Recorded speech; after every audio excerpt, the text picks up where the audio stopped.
You cannot. Okay. Holy Spirit, They better do it, Lord. Holy Spirit, You better get them, Lord. Holy Spirit, Before I get them, Lord. activate, Hey. activate. Let's go. Holy Spirit, activate. Oh no. Holy Spirit, activate. Okay. Holy Spirit, activate. Okay. Activate. Hey, hey, Let's go. they say I ain't saved cause I cuss a little bit. But you're the only judge that I need and that's it. They always in my business cause they say I backslid. They read the Holy Bible but they ain't applying it. So Holy Spirit activate. If you do it right now, that would be great.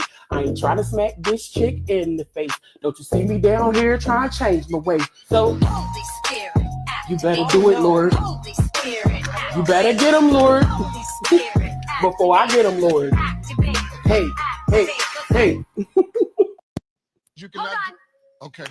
Holy Spirit, They activate. better do it, Lord. Holy Spirit, You better get them, Lord. Holy Spirit, Before I get them, Lord. activate. Hey. Activate. Let's go. Holy Spirit, activate. Oh no. Holy Spirit, activate. Okay. Holy Spirit, activate. Okay. Activate. Hey, hey, Let's go. they say I ain't saved cause I cuss a little bit. But you're the only judge that I need and that's it. They always in my business cause they say I backslid. They read the Holy Bible but they ain't applying it. So Holy Spirit activate. If you do it right now, that would be great. I ain't trying to smack this chick in the face. Don't you see me down here trying to change my way. So Holy Spirit, you better do it, Lord. Holy Spirit, You better get them, Lord. Holy Spirit, Before I get them, Lord. activate. Hey, hey, hey. You cannot. Okay. Holy Spirit, They activate. better do it, Lord. Holy Spirit, You activate. better get them, Lord. Holy Spirit, Before I get them, Lord. activate. Hey. Activate. Let's go. Holy Spirit, activate. Oh no. Holy Spirit, activate. Okay. Holy Spirit, activate. Okay. Activate. Hey, hey, Let's go. they say I ain't saved cause I cuss a little bit. But you're the only judge that I need and that's it. They always in my business cause they say I backslid. They read the Holy Bible but they ain't applying it. So Holy Spirit activate. If you do it right now, that would be great. I ain't trying to smack this chick in the face. Don't you see me down here trying to change my way. So Holy Spirit, you better do it, Lord. Holy Spirit, You better get them, Lord. Holy Spirit, Before I get them, Lord. activate. Hey, hey, hey. You cannot. Okay. Holy Spirit, They better do it, Lord. Holy Spirit, You better get them, Lord. Hello, everyone. Hold on. Remove.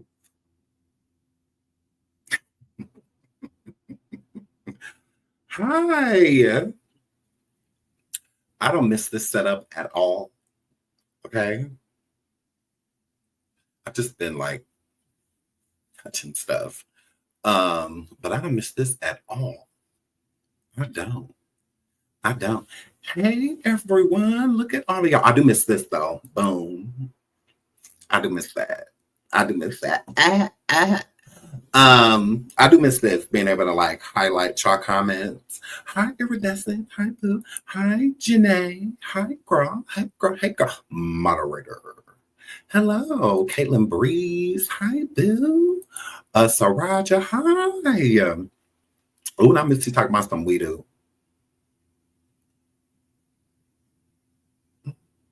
I didn't ask your pretty self that. I didn't say Miss T, you missing.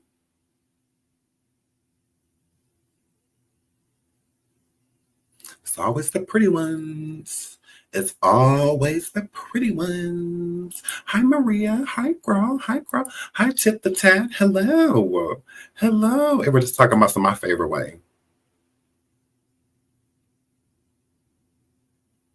You don't like the other way?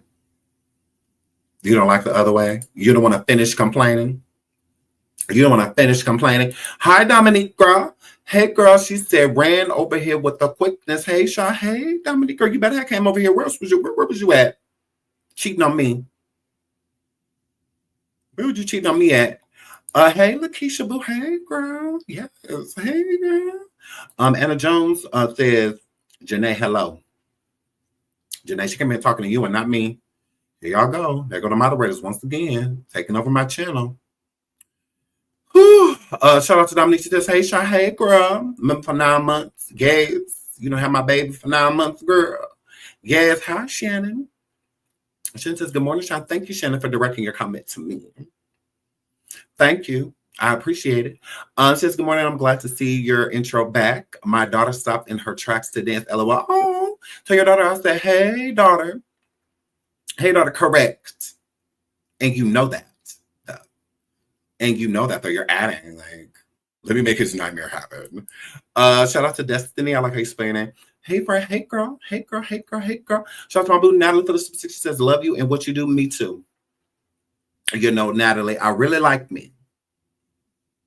I do. I get it. I understand. I can't argue with you. Yeah, no, I wish I could. I wish there was a debate here, sweetie. But there isn't. Not at all.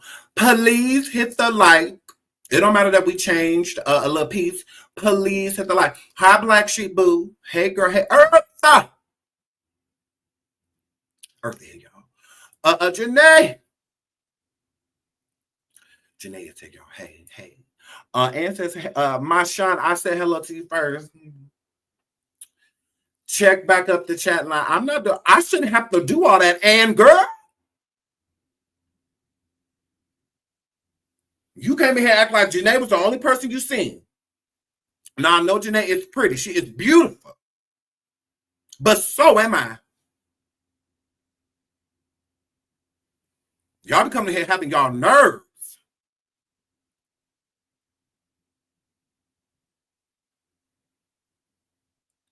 He was a fairy. He was a fairy. He was a fairy. Yeah. He was a fairy. Very so much.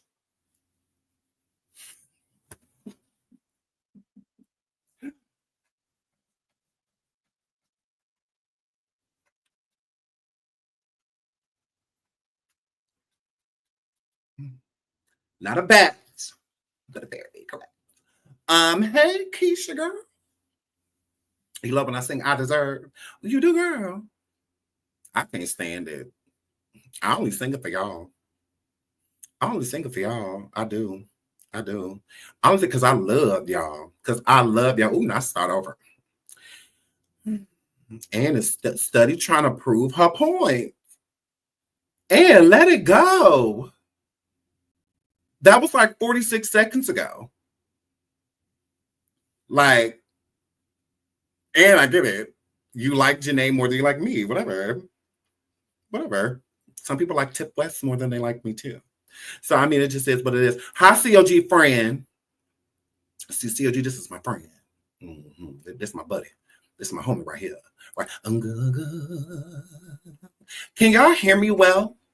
Because we're about to get into this. It's just a different setup, so it's going to take the notifications a little longer to go out than they normally will when I go live the other way, because then those notifications go out a lot faster because I go live like that all the time. But over here, in the land of StreamYard, I'm thinking, like, do y'all think I should get StreamYard back? Because I just don't use it. That's the only reason I don't have it, because I don't use it. So I sat there for months just paying for it and paying for it and paying for it and paying for it. It's like I never used it. I don't StreamYard is like low-key ghetto. Like low-key. Because it's like everybody has it. And I'm not like you hoes. Like, I'm really not. So maybe I'll get like a StreamYard-ish like setup like this. Like Obi, or something like that. Maybe we'll do something like that. Because it's just like,